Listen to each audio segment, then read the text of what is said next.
First of all, for a Scotsman, wasn't it appropriate? Did anybody notice the instruments that were played there at the beginning to make everybody fall down and worship? What was in the Bible? Thank you. Everybody just needed to notice the bagpipes are in the Bible, okay?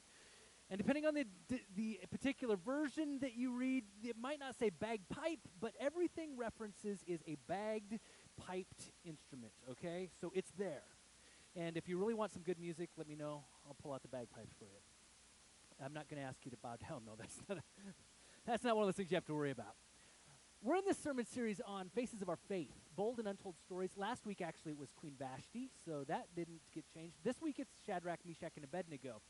And most of the people we've looked at are people that are literally unknown. Most of the time, no matter how long you've been in church, I've had several people say, I've never even heard of that person. And last week, we had a lot of fun looking at Queen Vashti, who is there but gets looked over. At the beginning of the book of Esther, she's the queen that gets essentially deposed. If you're interested, go check that one out on Facebook, online. I think it's a great conversation to have.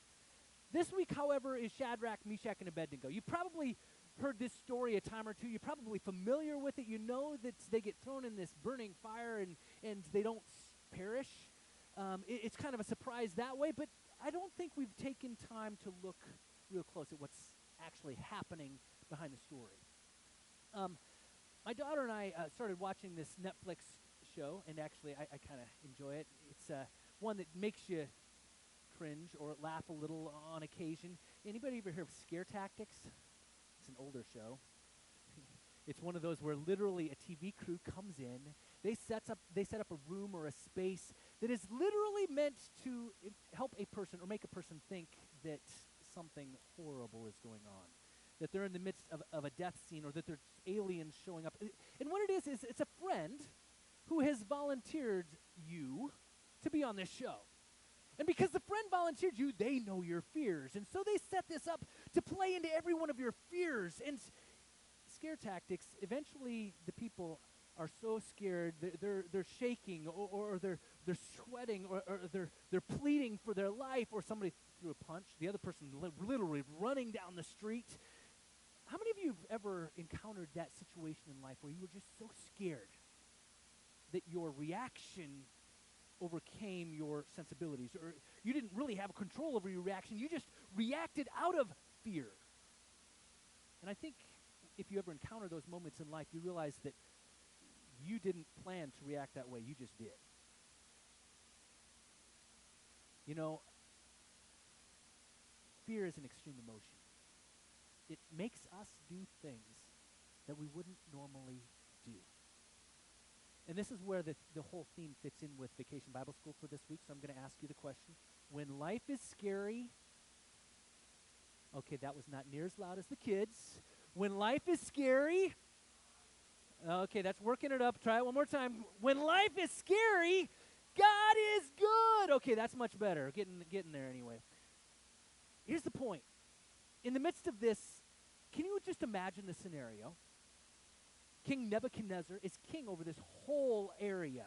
In fact, it's the same as what it was for King Ahasuerus last week with Vashti and Esther. It's this area from India all the way to Ethiopia. 127 provinces. It's huge. Now, he's not having a party and inviting people to have this great party with him like Ahasuerus was, but he's created this image, this idol, and is inviting people, dictating to them that they should bow down and worship this idol, or worship this God, or worship his understanding of God the way that it is, and that's what he's doing. In fact, he's kind of playing on this whole Scare Tactics theme, because it's either you bow down to this idol, or you get tossed in this burning, fiery furnace. I love the double play on words here, burning, fiery furnace. So you have a choice. Take your pick. Okay, Scare Tactics, which one are you going to choose? In fact, maybe you can even play it off in your head. Well, you know, I don't really believe in this God or this idol, or it's not, doesn't feel good to me to bow down to this, but somebody's got to put food on the plate. Somebody's got to take care of the kids at home. All these things have to be done, so I don't really have a choice. Do I have a choice? Of course I have to give up my values to bow down. That's what most people are doing. That's what's happening in this situation. But here we have three people, three young men, who are standing out in the crowd, and it's this power struggle again, and you hear about it later in Daniel, with Daniel himself, but there's these Chaldeans who are calling out these Jews.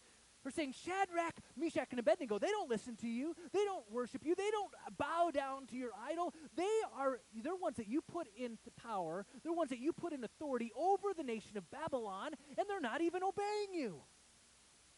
So it's this power struggle. And King Nebuchadnezzar gets angry that his power is ignored, and he calls these men in for a confrontation. Confrontation to see maybe who's greater, to see if they'll actually respect his power or not. And this is what he says. He says, if you do not worship, you shall immediately be cast into a burning fiery furnace. And then I love the little mock that he throws in here. And who is the God who's going to deliver you out of my hands? It's kind of like, you and what army? He's mocking them. You're going to be tossed in a burning fiery furnace unless you bow down and worship. And what God? Come on, what God's going to save you from me? What God's going to save you from this fire? Come on! He knew he had all the power in this position. He knew he was speaking from a position of authority, and he ruled all of these provinces. There was no escape for these three young men. It was either do this or die. And he's mocking them, laughing at them. What God? What army do you have with you that's going to in any way change this circumstance? I love Shadrach, Meshack, and Abednego's response. Shadrach, Meshack, and Abednego, verse 16, answered and said to them, O king, King Nebuchadnezzar, we have no need to answer you in this matter. How do you think your boss would appreciate that? You go to work one day and your boss says, hey, this is your job. This is your responsibility. You got to do this. Either that or you're fired. And you say, I have no need to even answer you on this. Why? Because they understood that their authority was higher than King Nebuchadnezzar. Their authority was greater than. So they said, we have no need to answer you in this matter. But they go on, if this be so, if we're going to be tossed in the fiery furnace, our God, whom we serve, is able to deliver us from the burning fiery furnace. I love this. Said, we have no need to answer you on this because we know that our God is of greater authority. But if it's true, our God is able to save us. Now notice carefully here, they didn't say our God will save us. They didn't put any demands or expectations on God. They took the risk for themselves. They said, this is our value, this is what's important to us, and we will make this claim and stand firm. Our God is able to save us, but we're not telling God that God should save us. We're not expecting or demanding. We just know that our God is able. And then they go on. They don't leave it there. They said, our God is able to save us from the burning fiery furnace, and he will deliver us from your hand, O king. I love the way that they go there. He is able to save us from this fiery furnace, but he will absolutely, with absolute confidence, he will deliver us from your hands. It's almost as if these three men are mocking the size of King Nebuchadnezzar's scepter. You have no power here. You have no authority. Our God is bigger than you are. Now, just imagine how King Nebuchadnezzar reacted to this. There's a bit of fury going on. He's quite angry at this. It says that his expression changed. Actually, the word for expression in the Bible, it's the same exact word that's used for idol. The idol that was erected for them to worship. That idol was his expression that literally changed on his face. His face changed toward them. It says that his position turned to a position of hatred and anger and violence.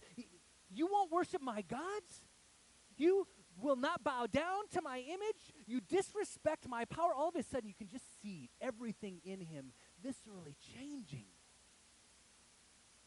And he is looking for a way to enforce his power, to demonstrate his power, to force any dissonant voice, any dissonant viewpoint into submission or extinction, one of the two. Forcing people to worship his God and his culture and his authority, or to be extinct. Now, do we ever encounter that in our world yet today? Seriously, are there times that we feel like we don't have a choice?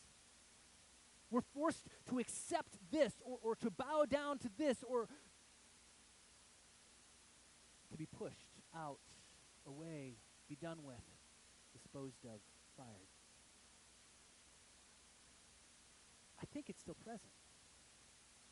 So for him, the conflict that was going on, it created a fury within him so that he demonstrated his power and his dominion, his dictatorship, and he did it all in the guise of, hey, you're called to worship my God or gods. However, that God was literally the image, the expression of his own face. Now, here's where I would say that we almost have more than just a conflict of personalities. We have more than just Nebuchadnezzar saying, this is the way it should be, and Shadrack, Meshack, and Abindigo saying, I can't do that. That doesn't fit my codes, my ethics, my beliefs. It's not just persons. It literally is becoming a visible image of a battle of the gods. And you can find this in multiple places in the Bible where it's this God against the God of Israel, or this God against the God of Israel. Literally, I think at times, even in our culture today, it becomes not just a God of this nation or that nation against nations' gods. It becomes a Christian God against a Christian God. Or a God that of this Bible and a God of the same Bible. Different people holding and interpreting differently. Go with me on this for just a moment, because here's what happens. Actually, I forgot, I need to step back. Part of the reason for it being a battle of the gods, when Nebuchadnezzar says he's going to heat the fire, he's angry enough, what does he do? He heats the fire how many times hotter? 7 times hotter. I did a sermon series on numerology in the Bible not too long ago. Anybody remember what 7 actually represents in the Bible? God represents divine power, divine authority, and God's presence. So symbolically, what Nebuchadnezzar in this day is saying, he's saying, I'm going to heat it 7 times hotter because I believe that this is my God and my God's authority, and this is the way that the world should be ruled. He's basically demonstrating and saying that this God represents this fire represents his God. 7 times hotter because you deserve to be punished this badly. Now, for King Nebuchadnezzar, what we really recognize in this space is that he recognizes that his God, his understanding of God, is all about power. It's all about authority. It's all about submission to others. It's others submitting to him or to his God. It's about wrath and judgment and domination. That's his understanding of God.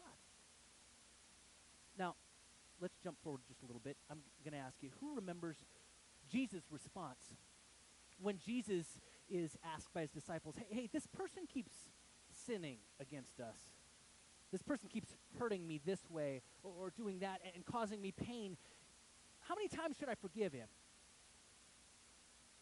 They start by saying, how many times should I forgive him? Should I forgive him 7 times? Why? They're saying 7 times because that's kind of a divine thing. Should I forgive them as much as God would forgive them 7 times? And Jesus emphasized it even more. He said 70 times 7. Jesus' understanding of God, what he's saying in that particular passage, by the way, for those mathematicians in the room, it's not just 7 times 70 is 490, and it's not what it's about. It's not about the numbers in this case. It's about the symbolism. The symbolism is saying this is the absolute magnification of who God is. This is the absolute true nature of who God is. According to Jesus, this God is a God about love and forgiveness, grace and mercy, healing and hope.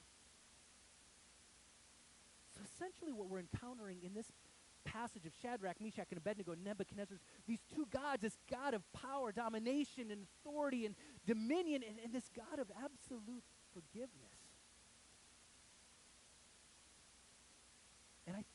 in our world today,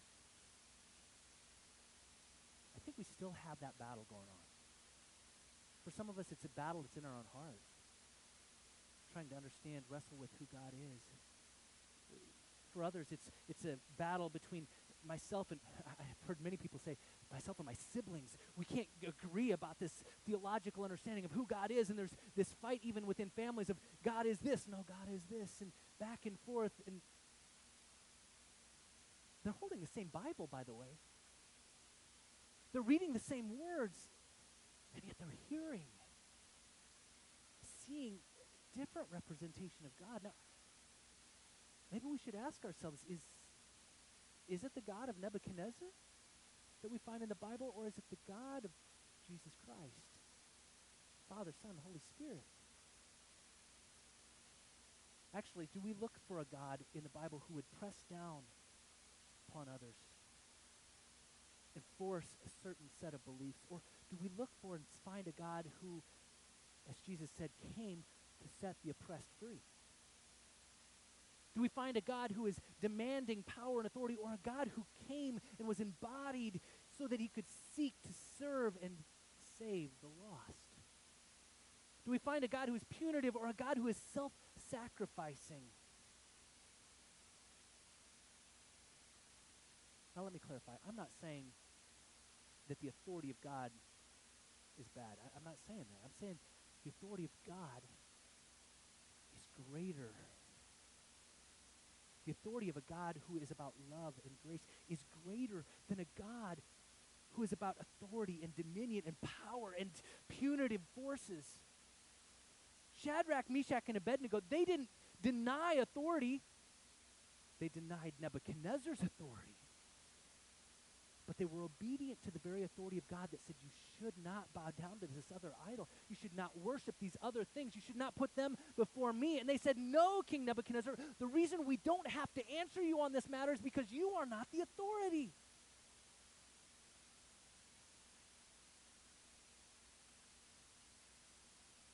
In their situation, let me just put you there for just a moment, because if I jump back, if I have a choice between bowing down to this idol, this image, and being cast in the fire,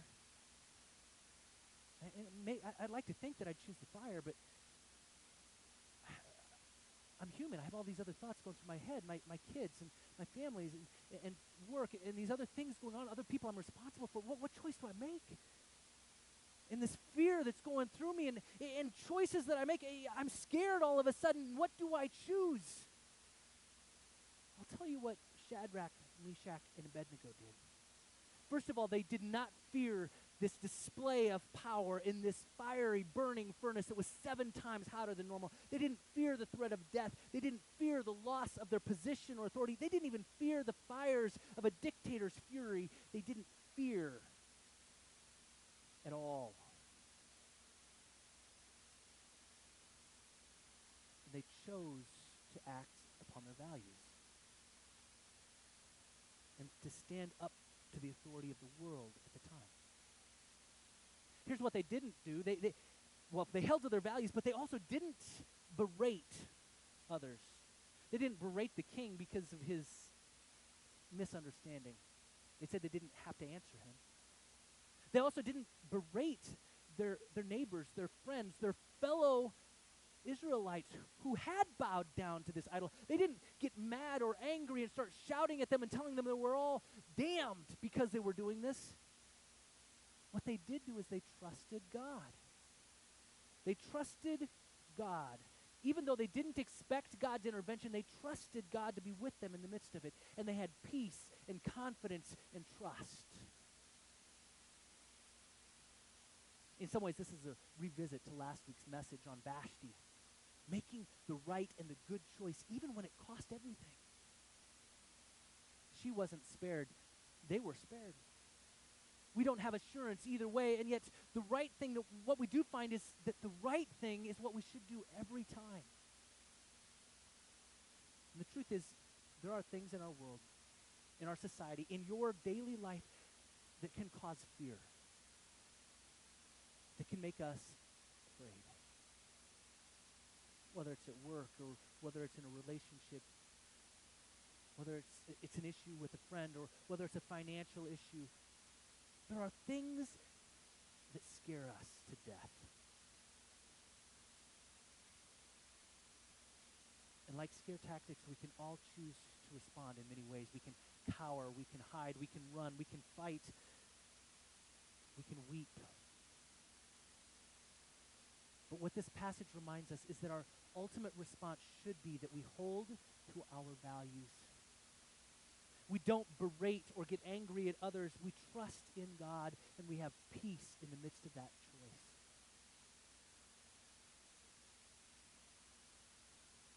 Is there a battle in your own heart with an understanding of who God is? Is there a battle that you feel like you're in the midst of? The voice of others coming at you or dictating to you how you should live your life or the kind of belief that you should have.